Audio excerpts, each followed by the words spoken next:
12. I always think it's a little odd that I'm welcoming people to a space that I'm just arriving in myself, but I know that other people have been here beforehand, but I think that's how this works. Today's speaker is Jen Agans, and I know that there's many people in the room who know Jen and are familiar with her and her work and her role on PRYDE, but there's also a handful of folks who may not know Jen as well. So I'm thinking about sort of the traditional things of information that gets shared about speakers. If you didn't know this, Jen arrived at Cornell about a year and a half ago. I can't believe time's going that fast, but Jen's been here a year and a half, and she arrived here from Tufts University. She completed her PhD at Tufts in the Institute for Applied Research and Youth Development. And there she worked alongside her advisor, Rich Lerner, who I know many folks in the room are familiar with, so you know the good work that they together have collaborated on and done. Jen's own area of expertise and research interest focuses on how programs capitalize on out-of-school time to promote physical activity and movement in the service of promoting positive youth development. So really blending together a lot of key areas of work to kind of look at something really exciting about how youth can feel better and do better by moving and being physically active. Some really, really interesting area of work as well. So we're just thrilled that Jen has joined us in a year and a half ago as a postdoc, bringing all of that rich expertise and research interest to join us. But very quickly after arriving, just a couple of months, Jen moved through the ranks, and probably faster than anybody I've ever seen. Now she's also a research associate with us and the assistant director for PRYDE. And PRYDE is the Program for Research on Youth Development and Engagement, which is, I think, the centerpiece of your talk today. So hopefully I didn't steal anything you were going to say. But not yet. All right, cool. You'll hear more about PRYDE in just a little bit.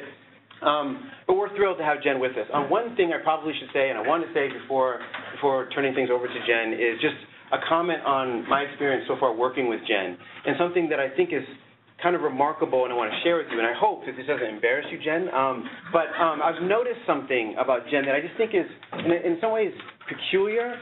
I don't know if it's peculiar or not, but it feels that way. And so it sounds something like this, that in a year and a half, Jen has only asked me for two things, right? And that's strange because there's people that I've met and only known for a week, or students that I confront just for a couple of weeks, and they ask me for way more than two things. And so to work with somebody, to work closely with somebody who's only asking for two things stands out to me. And I'm going to share with you what those two things were.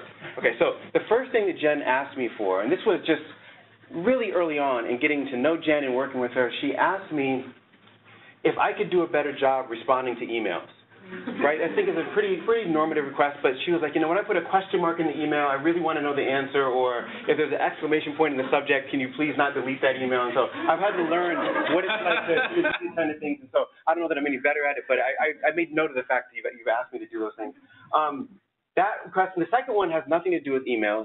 It actually has to do with something that happened more recently. She asked me if I could do anything about, could I have any influence over the temperature on the first floor of Beebe. Right? It was cold there, and she wanted to know if I could influence that. And what stood out to me about these requests, though, I think is really peculiar, is that when you kind of think about the way she worded these requests to me and sort of unpack them, when you only ask two things of me, I have time to analyze what is it you're really after here. And when I was thinking about the way she worded those requests, they really had nothing to do with her. She was thinking about the experiences of those with whom she works and the people around her, and she wanted those experiences to be better. And so that perspective, to work closely with somebody who's thinking about other people, I think enriches what we're trying to do here. So thank you. And also, if you would join me in welcoming Jen Agans.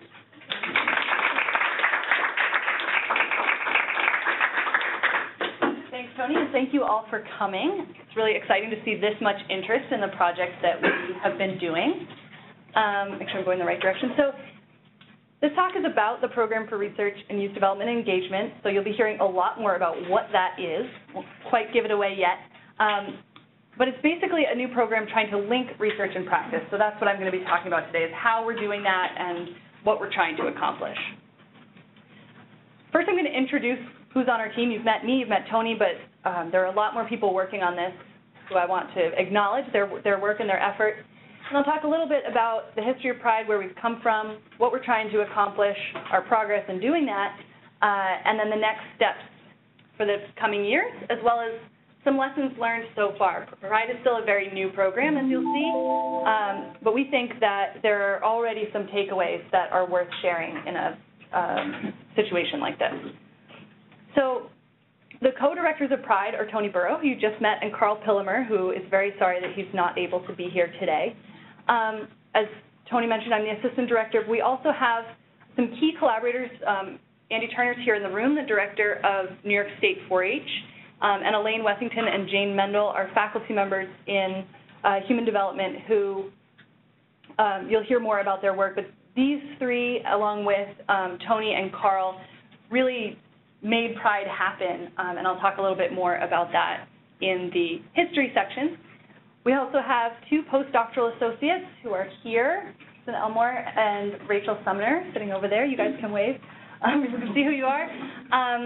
We have a 4-H work team, is what we call them. This is a group of 7 4-H leaders and educators from across the state who applied to work with us, and I'll tell you more about their role, but this work team is really integral to the way that we're able to conduct our work and what we've been able to accomplish so far. So it's Heidi Phelps, Melanie Forstrom, June Mead, Melissa Schroeder, Jessica Spence, Barb Stevens, and Megan Tift.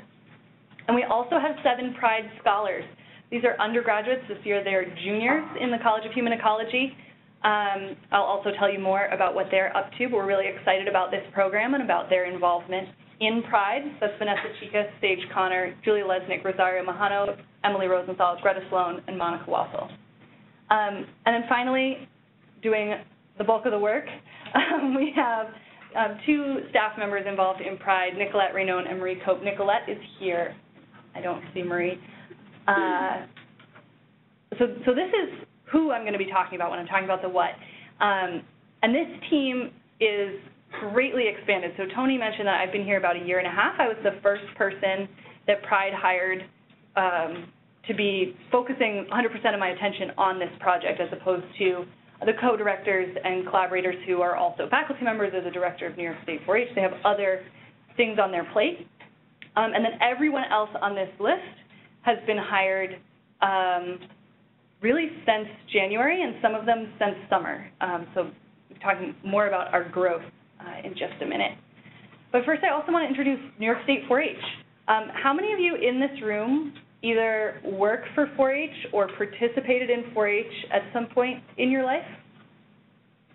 Awesome. That's about half the people in the room. That's really exciting. And everyone who didn't raise your hand, if you don't know anyone who works for 4-H, meet one of those people after this talk. It's a really amazing organization. 4-H institutionally is the youth arm of the Cooperative Extension Program. This is how the federal government and the states have arranged to ensure that research doesn't just stay on the campus of the land-grant institutions. There's a lot more to know there, but I want to talk about PRYDE, so I'm going to move on. But if you want to know more about 4-H, it's a really cool institution. You can meet these folks. It's also the largest out-of-school youth organization in the United States. So when we think about youth participating in after-school time activities, what one activity accounts for the most youth? That's 4-H. So this is a way that by partnering with 4-H, we really can reach a lot of young people in the state of New York. And it involves a really wide range of programs. So often people think of 4-H and they think of state fair, or they think of agricultural-related projects, but there's also a lot of really innovative stuff happening in the realms of science and technology, healthy living, community engagement, and we've been really excited to learn more about those programs through PRYDE. Kids who are in 4-H have opportunities to connect with Cornell and to participate in these hands-on activities. And through that connection with Cornell, PRYDE is really excited to be connecting with youth. So 4-H is a really perfect partner for us. So what are we trying to do? The mission of PRYDE is to promote positive youth development through innovative research and evidence-based approaches. Working in partnership with organizations that serve young people, like 4-H, we strive to understand and improve the lives of youth. And this is a pretty broad mission, but really it's focused on the importance of collaboration for youth development research. So not doing the research or the practice in isolation, but bringing those two things together. So how have we started doing this? In the winter of 2014, 2015, this is 2 years ago, the folks that I mentioned who are faculty and Andy met together to talk about, hey, there's this sort of synergy that should be happening and isn't between people who are studying youth development and people who are doing youth development. Let's make something happen here. Let's develop a program to foster collaboration and build more opportunities for faculty who aren't currently collaborating with 4-H to start doing that. So they thought more about this, how to get it started. They hired a postdoc. I'm lucky that was me. And I started taking some initial steps in the fall of 2015 when I came to campus to start trying to figure out what is 4-H in New York State. It's different in every state, and how does it work here, and what's going on in each of the counties, how does it work, as well as what's going on campus, and how do people think about 4-H, what are the places of overlap. I'm trying to just get a lay of the land. And while that was happening, we were applying for funding because at that point, PRYDE was sort of a sponsored initiative from the Bronfenbrenner Center, where the Bronfenbrenner Center recognized that this was something important that needed a little bit of a boost before it was going to be able to get funding, but that it was something that was probably useful and sustainable. And that turned out to be a very good bet. We received funding in January of 2016 for 3 years, so we're now funded. We've completed our first year, and we're funded for 2 more to do the work of that mission.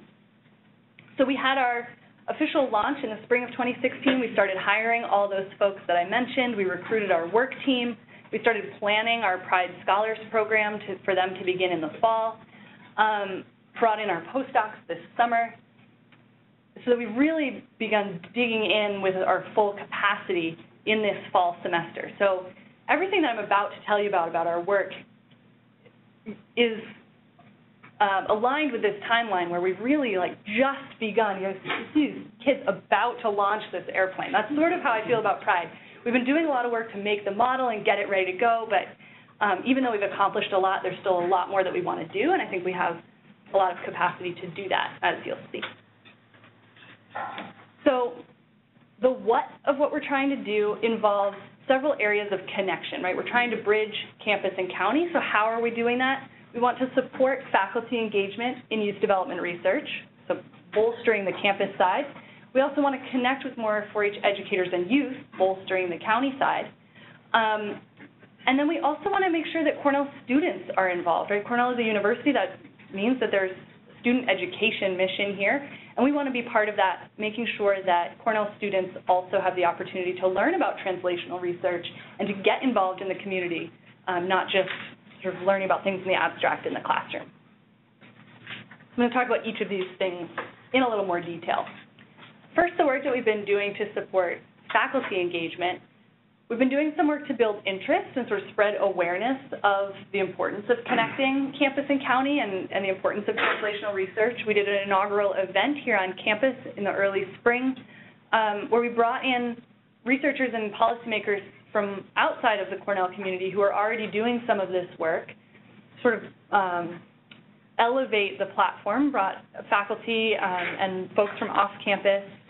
Deans came. This was sort of our moment to advertise that PRYDE is now a thing, and stay tuned. We're going to be doing awesome work.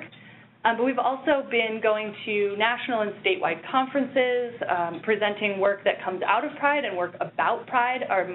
One of our first presentations at a national conference was a youth development conference where we hosted a panel about collaboration. So Tony was on the panel, but also people who do collaborative work and translational work from other universities. Trying to elevate this idea in the national conversation as well as at the New York State level. And then within our own College of Human Ecology here, we've created 4 sort of research areas led by the 4 faculty members who are part of PRYDE to work on creating new knowledge in partnership with 4-H, and that's relevant to 4-H youth and other youth in 4-H across the country, but also other youth in general. So I'll tell you a little bit more about those as well.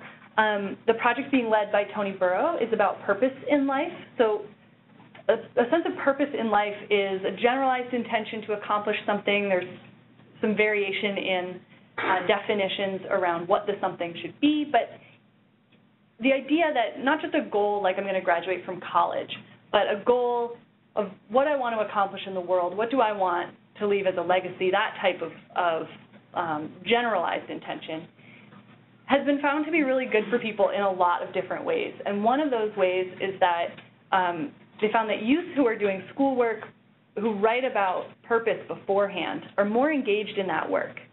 They've turn something on about thinking about the future, thinking about maybe why this math homework might be useful to me, even if my purpose has nothing to do with math. So this research project that was being conducted in this STEAM area this year is focused on whether that same idea can be translated into a context where youth have a little more agency about what they're doing. So a 4-H program is not necessarily assigned math homework. The kids get to choose what they're doing. They've self-selected into that program. Is it possible that writing about purpose can enhance something like that? Can it bring even more impact to 4-H programs? So we've been assessing that question by bringing in an experiment where kids either write about purpose or they write about a control topic before they participate in a 4-H program. And we're assessing whether that simple writing intervention can increase the engagement of the kids and therefore the impact of the program. So far, we have participants from 7 counties, including Tompkins, thank you, Dave, and 2 multi-county events. So we're almost at the end of our data collection, and we will be having results from that in the winter. We have another project led by Jane Mendel on puberty and healthy transitions in early adolescence. The problem that she's focused on here is that puberty is associated in general with stress and depression. This is not generally a time of thriving in the lifespan. But Jane wants to focus on how to lessen that impact and to promote youth strengths during that time. So she's been collecting data from youth who attended 2 4-H summer camps, Bristol Hills and Hidden Valley.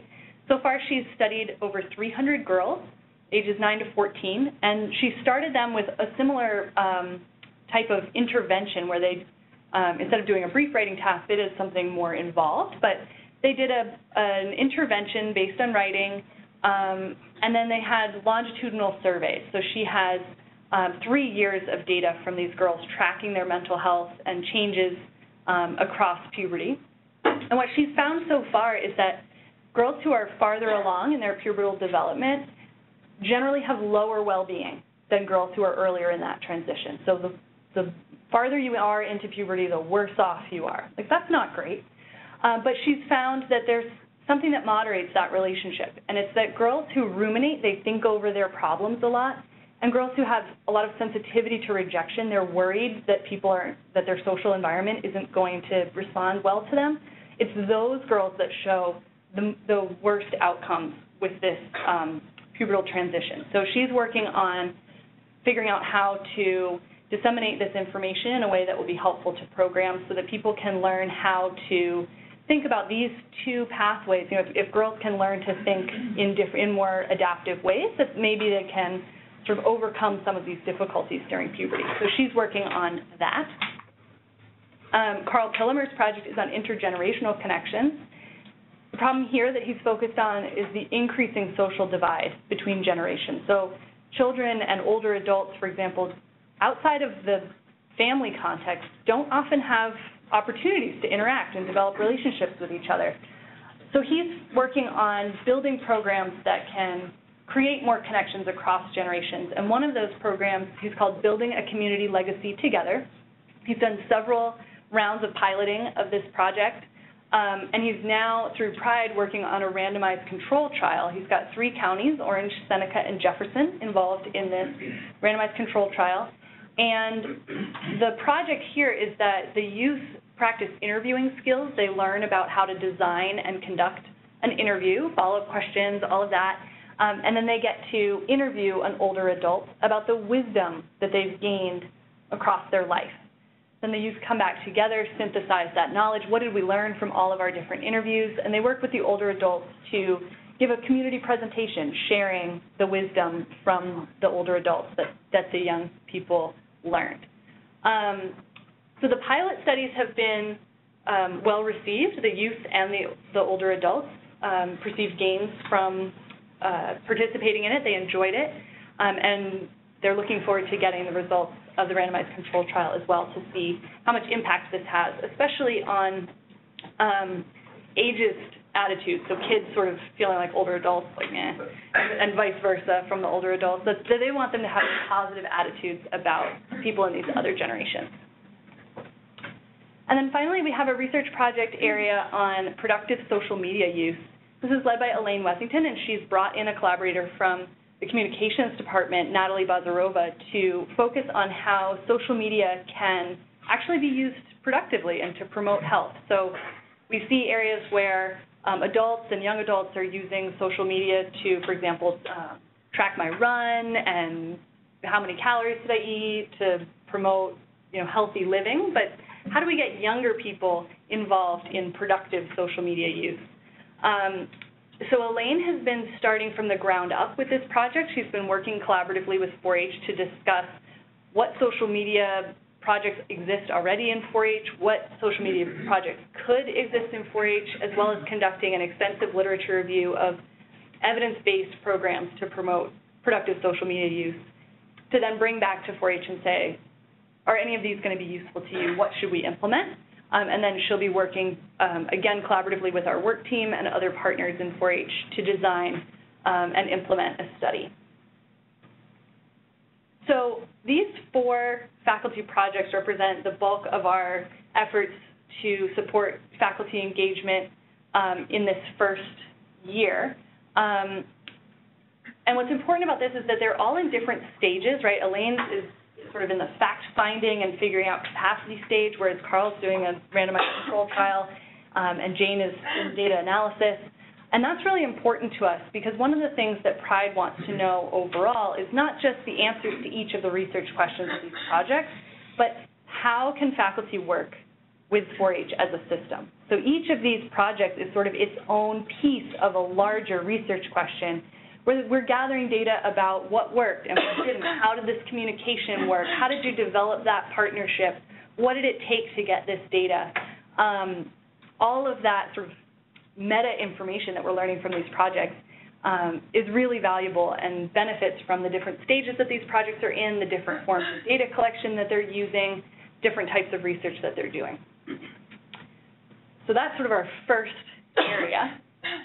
The second area is connecting with 4-H educators and youth, and this is in a random order, but the research projects sort of pertain to everything else, so it's helpful to you that I put them first. The PRYDE work team I've mentioned a few times.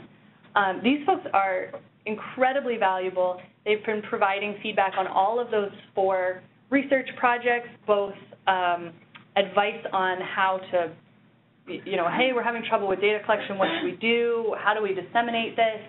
What should the next steps be? But also ideas for new things. And they've been really innovative and really thoughtful in thinking about how to connect research and practice and what would the value be to 4-H and to their programs. They're also really great advocates for us. So, for example, I've been trying to get out to different county regional meetings to be able to meet folks from across the state. And now that we have I started doing that before PRYDE was funded, which was more difficult. And now we have our work team. They're already advocating for us within their regional groups. So I was able to, for example, Skype into the Capital District meeting and be introduced by one of our work team members saying, this is how great PRYDE is. I'm so excited that Jen could come visit us, as opposed to having to say, hey, thanks for inviting me who you didn't know who I was. Let me pitch this thing to you. I sort of had a member of the team already there in the meeting. So they're really our advocates on the ground and our eyes on the ground for what's needed and how do we make sure that everything that we're doing is not campus doing something for or at the community, but doing something with the community. The work team is really essential for that. We also have 4-H engagement in each of those 4 research projects, so they're all involving either data collected with 4-H youth or new programs like Carl's Building a Community Legacy Together program that can be implemented in 4-H. So there's a strong connection with each of those research projects. And then we're also doing professional development opportunities. So I've helped to run workshops in 4-H in-service. Tony and I both presented at the State Educators Conference. So we're doing a lot to make sure that, in addition to helping with research, we're helping with practice. So we want to make sure that we're contributing to the professional development. And we also learn a lot about how the programs work by attending those events and seeing what types of things people are talking about. And then we're also trying to connect more with 4-H youth outside of data collection, but more in the realm of program. So right now we're designing an experience for them at the Career Explorations event, which is something hosted on campus every summer, where youth get to come to campus and participate in activities led by faculty and other researchers. So we want to design something around social science, that's our area of expertise, human development, and get youth sort of thinking about this side of science instead of just this type of science that's connected to technology and engineering, which they get a lot of already in 4-H.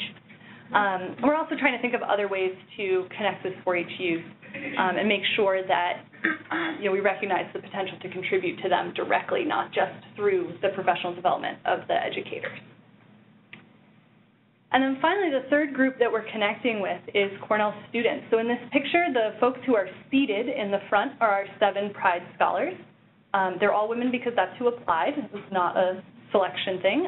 Human development is a predominantly female department. And we have half of those scholars are from human development. The other half are from other majors within the College of Human Ecology. And these scholars have an extensive program that they get to be part of. They have received mentoring from the faculty involved in those 4 research projects.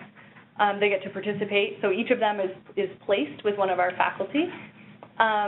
They're taking a 2-credit course on translational research. This semester we worked on synthesizing and translating research literature into something that's accessible to practitioners and lay people outside of the academic world. And we've got some exciting curriculum designed for them in the coming semesters.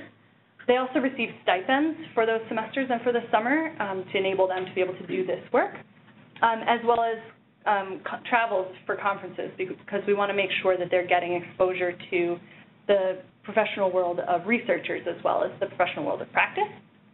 But they also have opportunities to work with practitioners. Several of them have applied for internships this summer to work in the counties.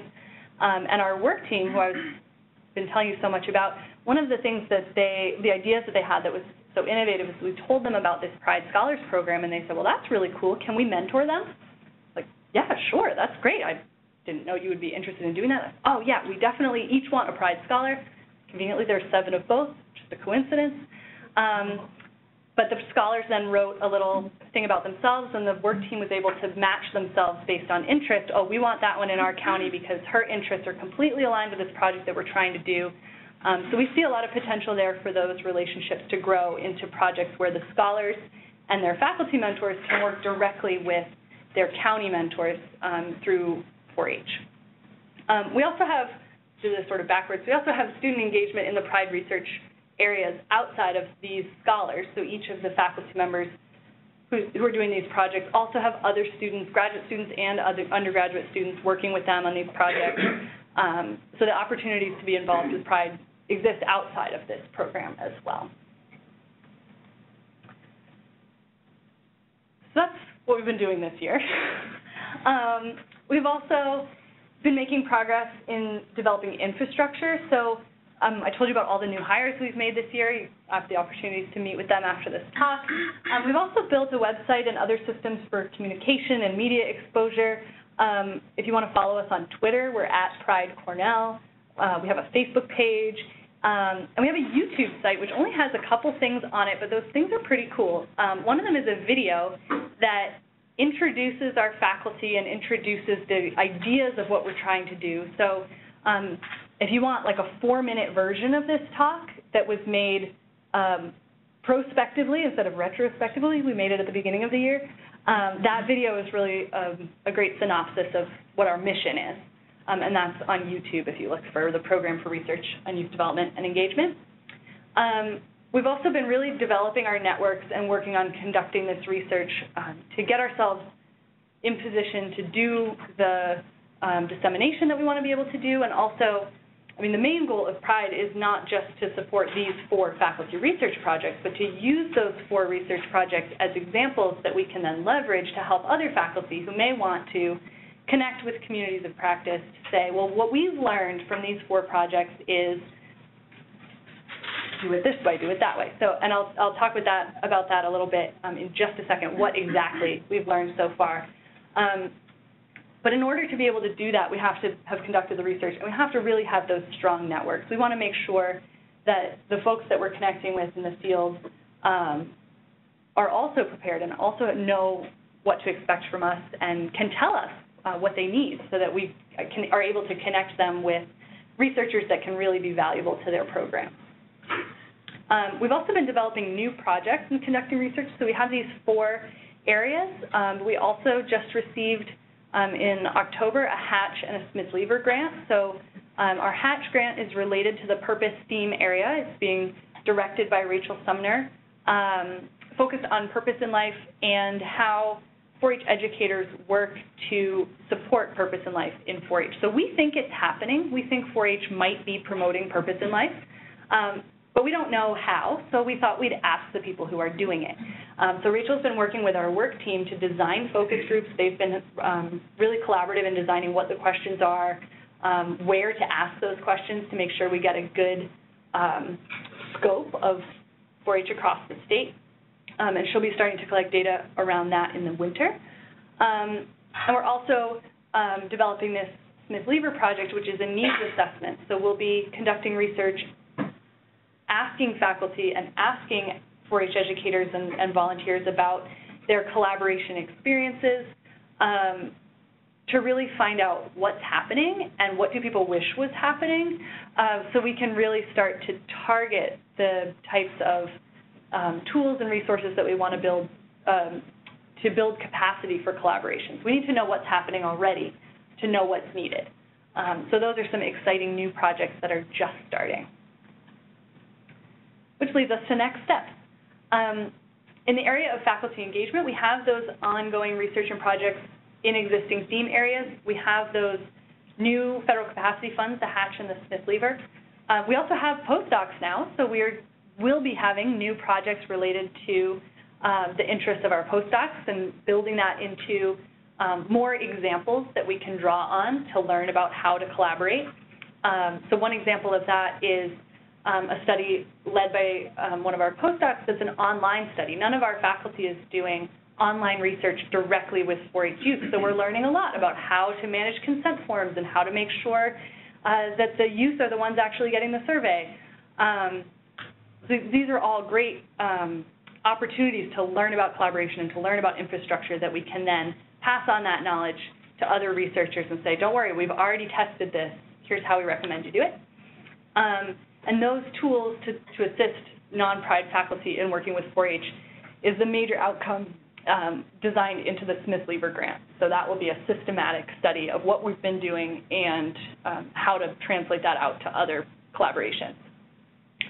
With regard to 4-H educators and youth, we obviously will have continued engagement with our work team and continued engagement in professional development opportunities for 4-H, as well as the expansion of projects for 4-H youth, like the project at the Career Explorations event. And then for involving Cornell students, again, we'll have ongoing involvement of students in faculty research projects. The first cohort of PRYDE scholars will be continuing into their senior year. But then in January, we'll be recruiting a new cohort of PRYDE scholars. So if any of you know a sophomore in the College of Human Ecology, tell them to apply to our program in January. So anyone who's a rising junior can apply, and we're hoping to have a similarly sized cohort that could follow in the footsteps of the current cohort and really build this up as a program, not just an opportunity that 7 students received, but something that's ongoing within the college. So what did we learn? What can people take away from this so far? This is a sort of brief overview of what we think we've learned. We haven't yet synthesized it out into direct, action items. Do this, don't do that. That's what the Smith-Lever is really going to help us do. That'll be based on more systematic research. But based on our experiences in the first year, we think the most important thing is relationships. And we've heard this from a lot of other people that we've talked to who do collaborative research. So we're pretty sure that this is a good place to start. And the things that we've learned in our project about relationships is the importance of working with, not for. So our work team, for example, has really helped us make time to listen because we have a formal relationship with them. We have an agreement that they are working for us for 5% of their time. That means they're part of our team. And that encourages us to draw on their expertise and to really make sure that we're not doing anything that's independent of what they think that we should be doing. We're at least going to have the conversation and say, why do you think we should be doing it that way? And actually, that's a great idea. Let's go in that direction. We've also found that in New York State 4-H in particular, each county has a lot of differences, not just the location and who's living in that county, but also the way the structure of the county is organized, what types of activities they have.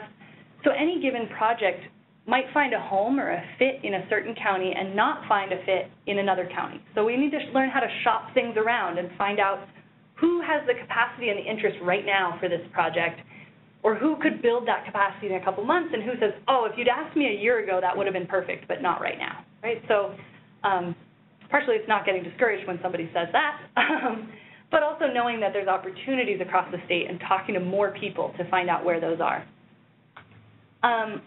Similarly, we found out how important it is to know our partners. Some of the people we've talked to in 4-H say, I want to be involved at the ground level. I want to help you design the survey. I want to make sure that I know what your research question is going in. I want to help you the whole step of the way so that it fits my program. Other people say, I don't have time for that. Just tell me what you're doing and come in and do it, and don't waste my time. So each of those people is going to be really annoyed if we treat them the way the other person wants to be treated. So we really need to know what are the expectations of the particular partner we're working with in that moment. And for one research project, there might be 7 of these folks who all want to be involved in different ways. So we're really working on building personal relationships as well as institutional relationships with counties. And then making sure that we remember that they're not all the same. So what worked in one county may not work in another county. And a question that we had to ask in one county is a given for someone else. So there's a lot of communication involved also, and that is our second major theme, is the importance of communication and the types of communication that we have to engage in. So building in time in the first place to understand how the program is implemented and how that can coordinate with how your study is being implemented is extremely important. So for Jane Mendel's project, for example, it's taking place in a summer camp. She had to design the intervention itself so that it fit into the summer camp day, and the girls could pick, what activities do I want to do today? Oh, that expressive writing journaling thing, that was really fun. I want to do that activity, and then I want to go water skiing. Whereas other studies can be designed around an existing program. So Tony Burrow's study, the kids are already doing a project like Primitive Pursuits, and the leader allows us to come in the beginning and the end and do a little survey. So we've designed these studies to adapt to what types of programs we're working with and how does the study need to be implemented to work with that particular program. We've also learned in terms of recruiting people to be part of these studies or to work with us that we need to communicate in different ways and maybe multiple times in different channels to make sure that we get the attention of the people who might be interested. So for the online study that I mentioned, for example, our work team had suggested to us that there's an existing channel, which is a Friday newsletter that all the 4-H educators get. Some of you might have seen us in there. And we were generously given a space in that newsletter. The work team said, don't start your own communication. We already get enough email. Use this existing channel, be in the same place every time. We'll know where to look for you. And you can put the research news there. But they wanted to know what's going on campus, what's going on in the world of youth development research, how do we stay in the loop? I said, oh, well, we can do that. We'll just put a little thing in the newsletter every Friday. So we put a little thing saying, hey, there's an online survey. You should take the survey. And some people passed it on to their youth and did it. Other people didn't. And then there was the educators conference. People from all over the state came together. They heard Tony give an amazing keynote about purpose in life. Everyone was super enthusiastic about purpose in life. And a couple weeks later, when they saw that research news come out again saying, hey, there's this survey your youth might want to participate in, and they go, oh, that survey is about youth purpose. That was the thing that keynote was about. That was really cool. Now I want to send it to my youth. So we got an increased response rate to that survey, potentially because we had been talking with them about purpose in all these different ways, and people were more interested. We've also been really trying to create more opportunities for faculty and researchers and practitioners to come together. So when our work team was on campus, for example, we brought faculty in for dinner who had told us that they were maybe interested in collaborating. They had some ideas that were sort of in the brainstorming phase, and we brought them together with the work team, who are knowledgeable about how research is done because they've been working with us for a year, to be able to say, hey, is this feasible? Is this going to be a thing that could work? So just creating more opportunities for communication is also key. And then having that communication be open dialogue, making sure that all of the communication that needs to happen actually happens, right? Not leaving out details that to the researcher don't seem to matter, but to the program are really important. Both sides need to be able to ask those questions and make sure they're communicated.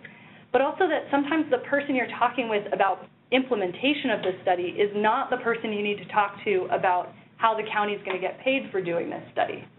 And sometimes it is the same person. So we've also been learning about how in different county associations we have to ask, is there a different person I need to be talking with about this aspect of it, or is that also your area of expertise? Because all of these groups are organized very differently. And that brings us to logistics. There's so many details involved in doing research or practice, and doing collaborative research and practice together becomes even more complicated. Some of the just 4 key points that we think that a researcher thinking about doing this type of work would need to keep in mind include providing meaningful incentives at both the program level and the participant level. So what is the program getting out of it? Are they getting money out of it? Are they getting a new curriculum out of it? Are they getting resources? What is it? And is that thing meaningful to that organization? That gets back to the relationships and the communication. Some people might want different things. And then what are the participants getting out of it? What's the experience like for them? Are they getting an incentive? And what are you asking them to do in return for that incentive? Really being thoughtful and working with our partners to make sure that we're not answering those questions and then just implementing them, but making sure that's a dialogue and a communication. We also think it's important and often forgotten to pilot the study. We've heard a lot of sort of horror stories from our partners about really long surveys that have questions in them that the kids don't understand, and everyone's frustrated by the end of it, and the researcher probably didn't get very good data anyway. So we want to encourage more of a culture of piloting where we can make sure that what we're actually implementing in these communities is really valuable for both sides.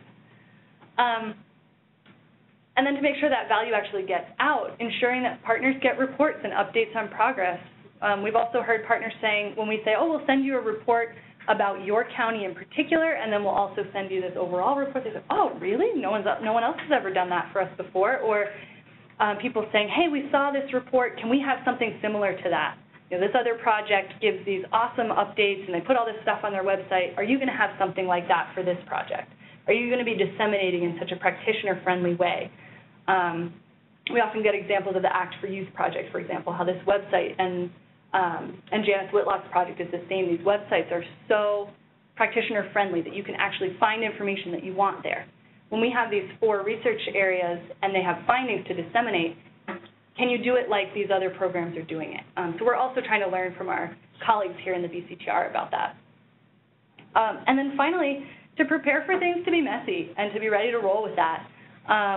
Anytime you're working in an on-the-ground program with young people, things are going to happen. And researchers are sometimes not as prepared for that as practitioners are. But we need to be ready to be okay with it and be ready to collaborate and have projects that are flexible enough that that's not going to make or break your research design if, you know, little Johnny has to leave early because he has a swim meet. Or, you know, how are you going to handle the consent forms, and how are you going to handle all these different aspects of the project in a way that's responsive to the needs of the community partner. And then finally, even though it's messy, it's so valuable. And I think one of our PRYDE scholars sums this up really well. She said in class on the last day, I asked them what they had gotten out of it so far. And she said, I feel bad for other students doing research on campus because they don't get to see their research applied. She's only been doing this since September. And she's already feeling so empowered by doing this work that she's actually doing something that's meaningful and that's impacting kids.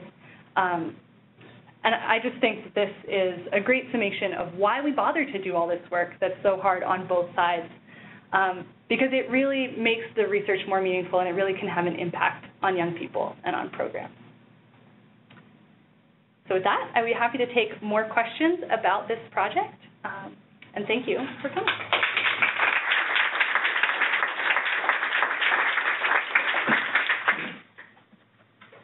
So it might be a little early in your research, but I know you came out to visit my programs a few times. Is there anything you can share, or is it too soon? That one, we will be having the findings shared in the winter. We actually just had a poster accepted to present that in April at a national conference. So you will be featured in Austin, Texas on our poster. Can we go? If you want.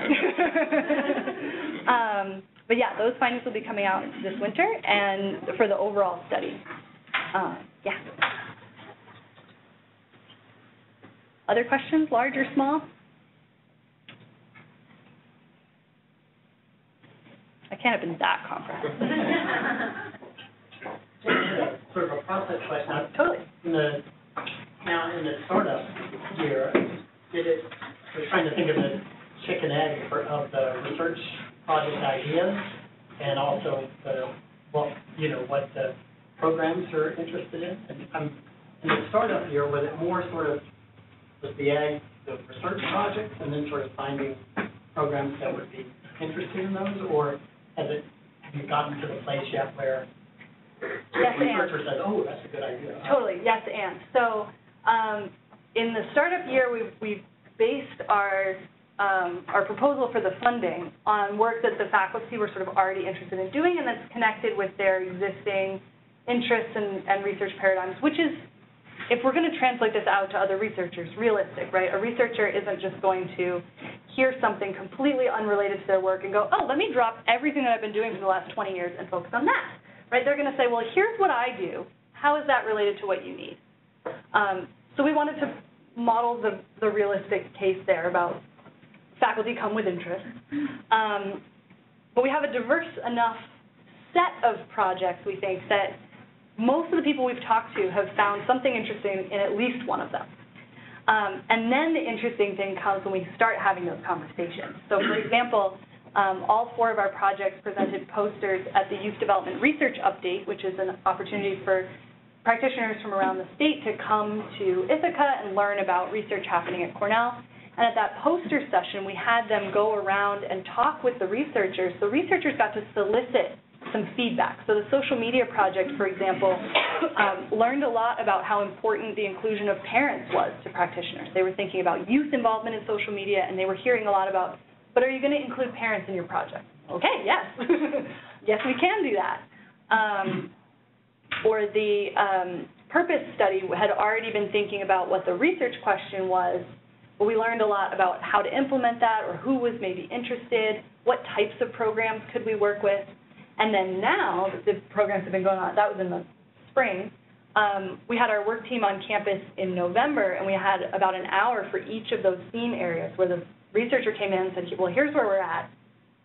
What do we do? And the work team was able to say, for example, for Jane Mendel's puberty study, this is a really cool study. A, let's talk about how to disseminate it. And B, let's talk about doing an extension of this study. Let's get some boys involved. Let's expand the question. We want to know not just about girls, but about all the kids in our program. So that's now a new direction for Jane to think about collecting more data. The program's talking with her about how to do that. Does it need to be in a summer camp, or can we collect the data just in our regular programs?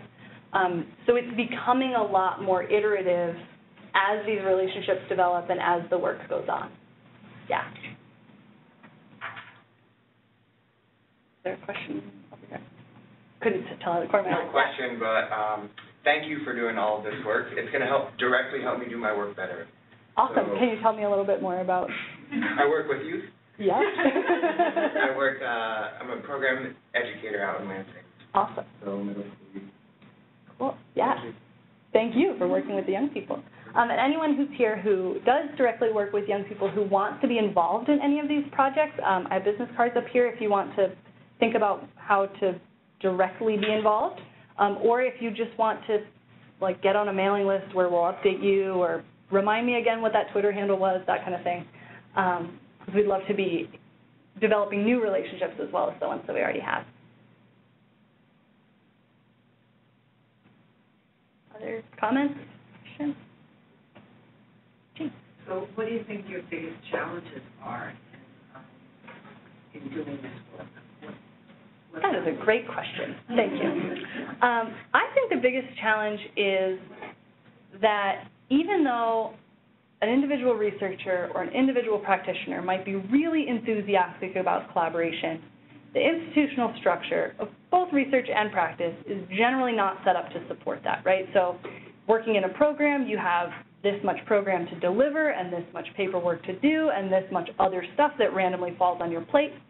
And the researchers are often either funded for this much of their time on all of these different grants, or their salary requires that they teach this many courses and do this much service to the university. And there's no, remember to also collaborate, written into any of those job descriptions. So everyone sort of has to find the time to do it, have a lot of intrinsic motivation to do it, and then start writing grants that include each other in those grants. And I think that the developing of the institutional support by writing grants that include each other is something that comes often after the relationship has been formed. So you still need that motivation and finding the time somewhere, as well as support from supervisors or deans or chairs to say, yeah, I know that's not technically part of your job description, but I see the value in it down the road. Go ahead and do it. So I'm just very grateful that there are people who think that way, who are willing to engage in the work, even though it has all these challenges. And I think that one is the biggest, is the institutional structure of the world at the moment. Yeah. All right, well, I will let you grab another cookie or some more